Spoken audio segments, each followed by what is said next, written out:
There are some things that can be barriers to your development of your technology and the success of your company. But if you have a proactive strategy that's based on trying to protect your commercial opportunities, and you take the right steps to make sure that there aren't inadvertent exposures or disclosures of your technology as you work towards potentially building a patent portfolio, as long as you take proactive steps and understand that those things take resources to try and implement those strategies, go get them.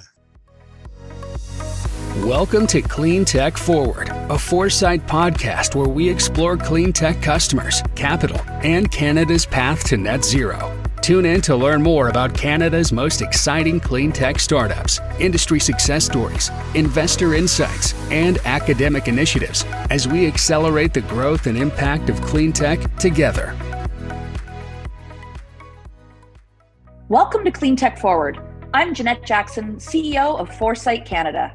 Today, I'm talking to Tim Bailey, partner at Gowling WLG and head of the firm's intellectual property group in Calgary.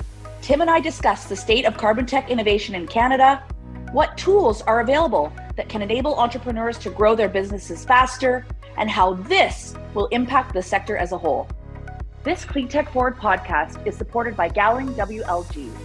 A global leader in intellectual property law, Gowling WLG works alongside Canadian clean tech companies to develop IP strategies that maximize business opportunities and increase market share while protecting valuable innovation. From idea to investment to international expansion, Gowling WLG understands the potential of your intellectual property at every stage of growth.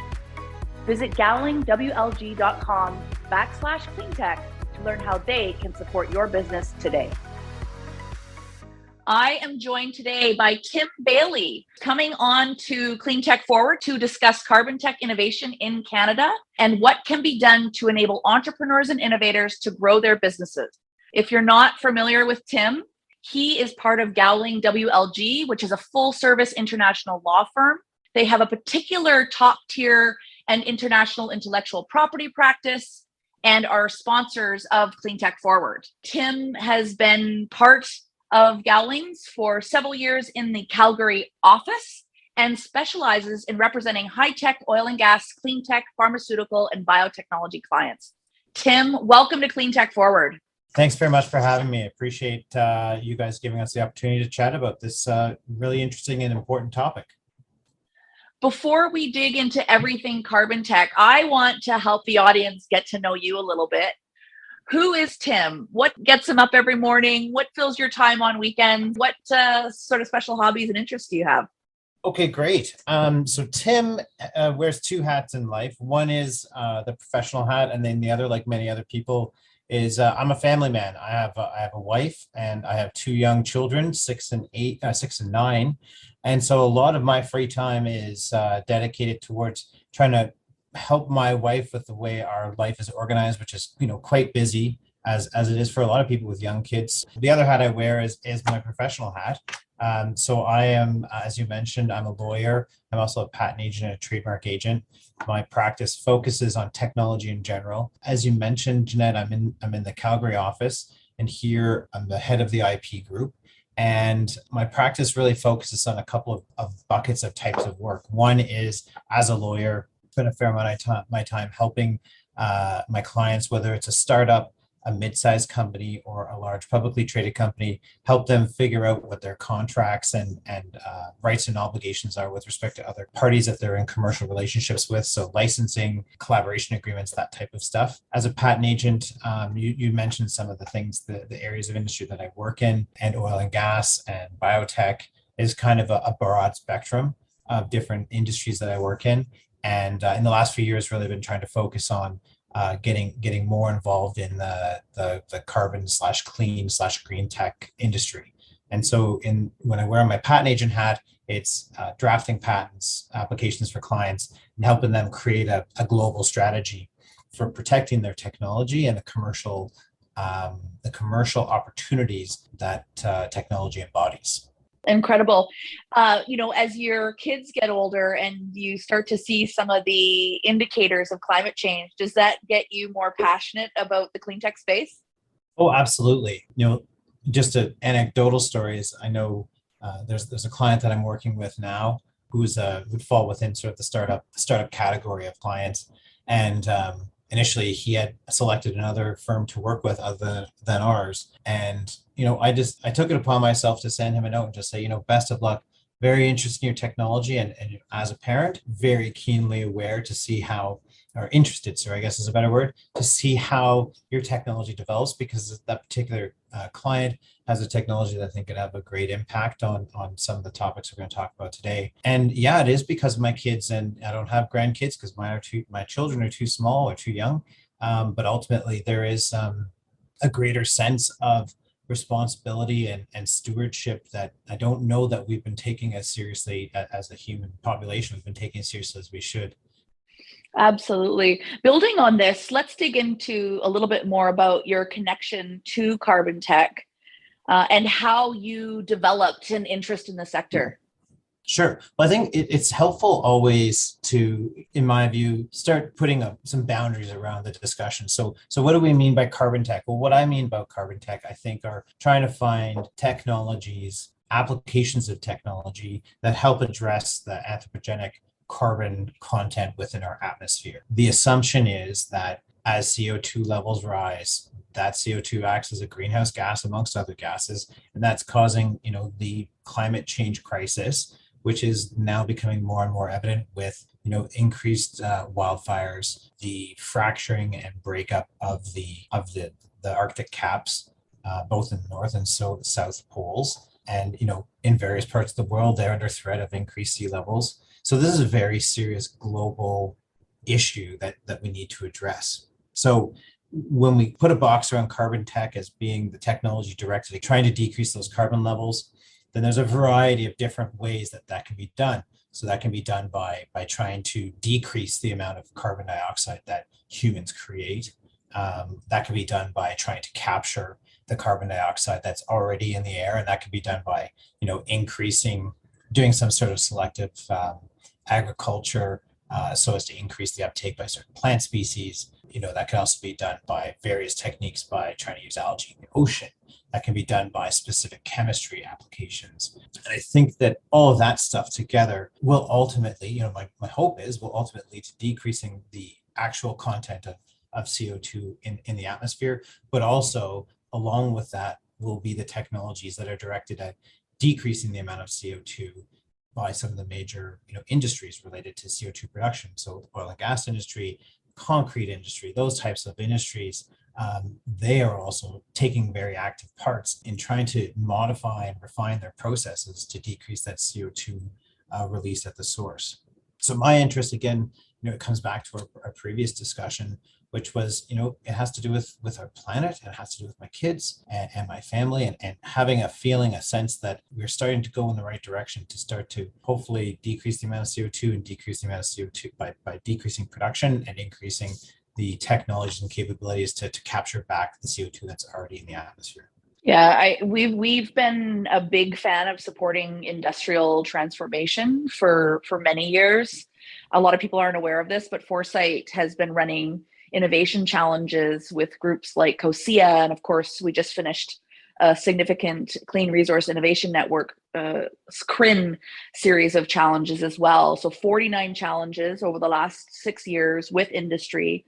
And the goal, once those technologies are deployed, is to reduce carbon dioxide in the magnitude of 69 megatons by 2033. So we really need to support industry. Obviously, it's part of our livelihoods. It employs a lot of Canadians. And if Canada can lead on deploying technologies that help these sectors transition to net zero more quickly than our global counterparts, the economic opportunity for exporting technology and innovation and knowledge is just going to be incredible, which I think would be a great segue into some of the IP elements of your work. Are there specific challenges around carbon tech with regards to IP protection? That's an interesting question. I think first instance, acquiring intellectual property protection it's a big topic. It's because some people immediately think of, for example, trademarks. Some people think immediately of patents. And that those aren't the only mechanisms available. And I think probably we'll get into some of the other mechanisms that are available for people to protect their innovations and technology. But I think some of the particular challenges with respect to carbon technology and IP protection, there's sort of two aspects to that.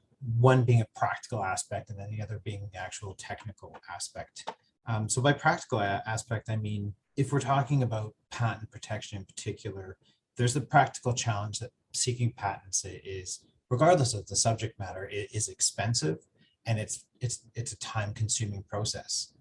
While a patent itself is typically can be enforced 20 years from the date you file, it can take many years from filing to if you actually do receive a grant of patent rights. And so that in and of itself is a practical challenge for a lot of particularly startups, and sometimes the companies that would be, maybe 100 employees or less, because there's a lot of resources that have to get directed towards the process in general. And then the other aspect of that I was referring to being a technical challenge is because we are literally dealing with the forefront cutting edge of chemistry, material sciences, nanotechnology, a whole plethora of different industries and types of technology. Sometimes it can be challenging for clients to find representation, being a patent agent or a patent lawyer that has the right technical skill set to actually be an add-on value add to them trying to secure their patent protection. And by that, I mean not merely regurgitating what disclosure the client has provided to describe their technology, but being able to integrate their past experience that might relate to a particular chemical application or, for example, variety of different approaches that they may have already worked on for carbon capture. I know it's incredible to see how carbon tech is infiltrating its way through so many different sectors. And when you start talking about, nanomaterials all the way up to big carbon capture infrastructure, I mean, it's really being looked at all levels of impact across so many different value chains. It's no wonder there's going to be opportunities for innovators and entrepreneurs to hold on to those problems and address them through really progressive innovation, and to have support from your efforts and your team's efforts at Gowlings when it comes to everything IP. Moving on to a little bit more about sort of the comprehensive IP strategies really required to enable entrepreneurs to grow and scale their businesses.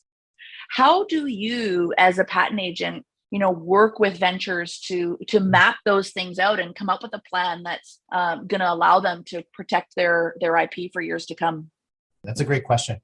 I think I would actually start with wearing my lawyer hat rather than my patent agent hat, because if we assume the scenario of a startup, a true startup where people are bootstrapping, trying to pull together some money to start developing a technology, whether it's in a wet lab or in a garage trying to build some sort of device. I think that the first challenges that are often overlooked by startup companies is how can they best protect themselves without putting resources, time and money into trying to secure patent applications. So how do they protect their company if they're going to be using a corporate vehicle to bring forward the technology?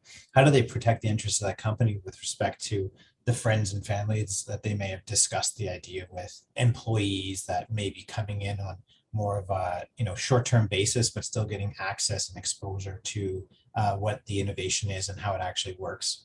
So part of what we do here in terms of helping startup technology companies, in particular in the startup space, or sorry, the carbon tech space, is help them understand what types of agreements, legal agreements, we think are relevant and important for them to have with all the people that have exposure to their technology. So whether that's a non-disclosure agreement for anyone they're going to share aspects of the technology with, whether that's a collaboration agreement or a joint development agreement, whereby they start partnering with other entities to start building out their technology, and employment agreements, employment and consultant or contractor agreements, ensuring that it's clear that anyone who's touching the technology as an employee or contractor of the corporation, that it's clearly articulated how the rights and obligations between those parties apply, so that ultimately when it comes time for understanding whether a patent application or a series of patent applications makes sense in terms of the strategy, you've already got in place the agreements that address a lot of the issues that come up with a patent in terms of how does the company have its rights, who would be named as inventors, are the rights secure in the company, and has anyone done anything that may put patent rights in peril. So, the question with respect to enabling entrepreneurs to grow and scale their business, I think the strategy is not just one blanket strategy, file a patent, seek protection. It's you have to implement a strategy, or we suggest a strategy that is almost bespoke to the needs of the company at the given time, like whenever that initial discussion is, and start setting the stage for when more and more employees may come on board. For example, you already would like to have a version of your employment agreement. What happens for investors and different types of investors? If you get to the point where potentially a VC might be interested in putting in money, then have you already got all the corporate aspects of your company and dealing with issues of, maybe earlier shareholders? Have you already got that bundled up and clean and tidy so that a VC can focus more on learning about the technology, which is important, rather than trying to assess whether or not they want to make an investment when due diligence could run into a closet full of skeletons that you could have addressed ahead of time.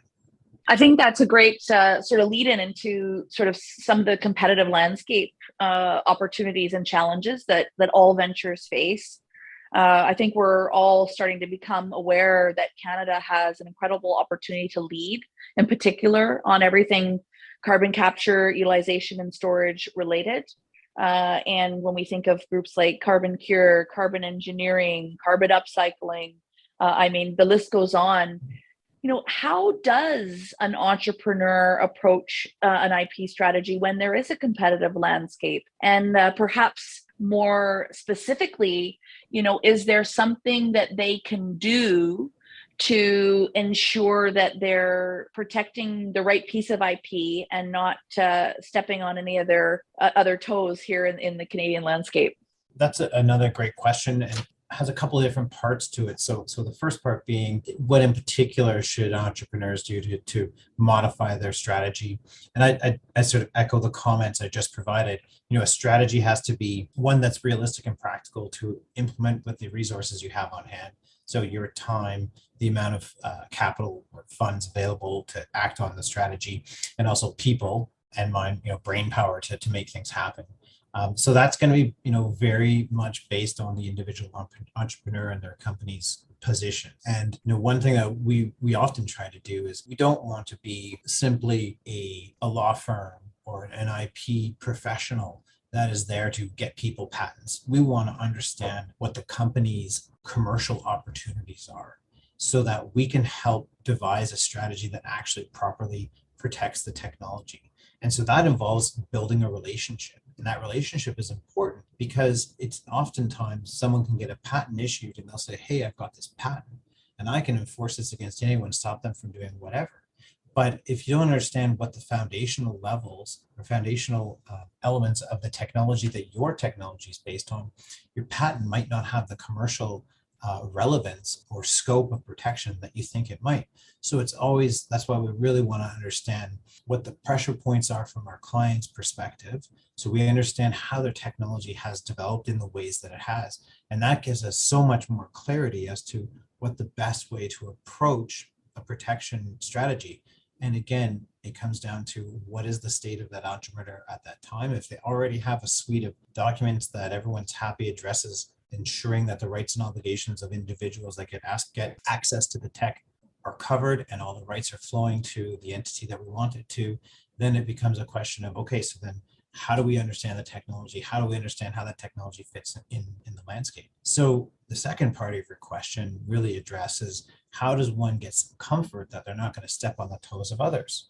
So I think there's a few different approaches here. One is that, we often perform what are called landscape analysis or searches for our clients. They say, listen, I'm interested in doing this, or this is where my technology relates to the subject of, just picking an example, carbon capture. And in particular, we like to use some compound X, and we think it's really useful in carbon capture. So when we have that kind of information, we can do searches, and we have some pretty sophisticated software platforms that allow us to generate topographical maps or heat maps of a landscape. And so from there, we can understand, at least from a perspective of what patent applications have been filed within 18 months or more, because a patent application is generally confidential for the first 18 months of its life.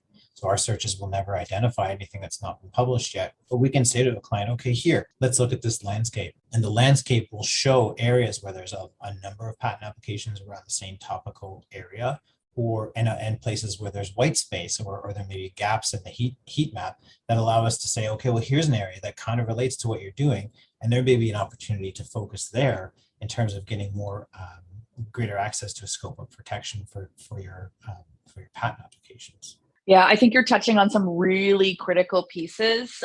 Too often we see innovators and ventures not really leaning in hard enough with customers to make sure that they've really understood the problems that they're solving and the types of technologies, not only at a blue sky broad scale, but when it comes down to actually implementing the technologies and the nuances that will have true operational success and scale up, they have to do customer discovery, and they cannot stop that process even as they navigate through building out that IP portfolio. It's an ongoing thing that needs to happen, and it's probably pretty important that the fewer assumptions you make, the better. Yeah, absolutely. And I mean, unfortunately, like many industries, the global pandemic has hampered those efforts. Before 2020, or before COVID shut the world down, I'd spend a fair amount of my time doing visits to local clients, or flying to visit client facilities, and I had a great personal relationship with a number of the the R&D teams, and I'm able to see the developments as they're occurring. Then we go from the shop to the boardroom and just start mapping out strategy and different applications that make sense to start pursuing. So yeah, the customer discovery and maintenance of that relationship, I think, is critical for the value add that an IP professional can give a client, particularly in new spaces or new areas of endeavor like carbon tech, but more generally as well. I want to lean into some of the considerations when companies look to expand outside of Canada. Do the rules around IP change when companies start to look at export opportunities, whether it's in North America to ourselves, whether it's in Europe, Asia? What do they need to know? Sure. And that's a great question also. The sovereign nations around the world that have patent offices that grant patent rights, I mean, from a very high level, there are a lot of similarities. But when you start digging into each different country that you're interested in seeking patent protection, there are nuances that can be quite relevant. And so when a client says to us, hey, Tim, I want to get a patent, and I think this technology could be relevant all around the world. How much is that going to cost me? Well, right away, I'll take a moment, pause, and say, well, let's assess again where the technology is. Where are your potential competitors, and where do you have a commercial opportunity that may arise? Because those are the places that make the most sense to start trying to look at whether a patent protection in that jurisdiction makes sense. Then when you've gone through those steps, you typically go from what may be 175 countries down to probably a more realistic maybe 5 countries. Then we can start providing specific advice about the differences, for example, between Chinese patent law and US patent law and Canadian patent law and Europe. All of those countries have their own specific rules. So one stark example would be that there are effectively 2 buckets or 2 types of jurisdictions for dealing with prior disclosures. Some are called absolute novelty, and others have exceptions to absolute novelty.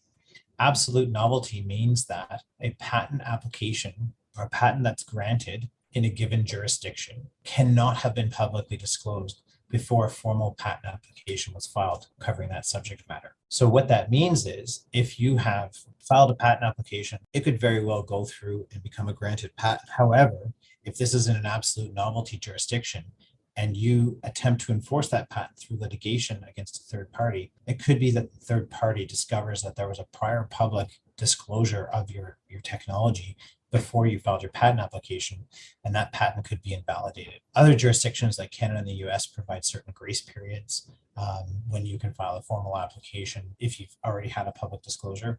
So that's just one example where you really have to have a bit of an understanding as to what the different rules are in different places in the world to make sure that your strategy as you're building it out makes sense and you aren't effectively shooting yourself in the foot by going to a conference and presenting paper or a poster or something to that effect that describes your technology before you've filed a patent application, because again, that may take the validity of a patent issued in an absolute novelty jurisdiction off the table. No, I think that's a great ending to our session today. I feel like we could talk about so many more elements of how Canadian companies scale, how they really look at exports and ensure their IP is protected in that process. Before we close off, I'm going to connect two more final questions. What are some of the innovations that get you really excited in the space? And what advice would you give to an entrepreneur looking to get into carbon tech? Sure. Thanks again. The things that really excite me are sort of twofold.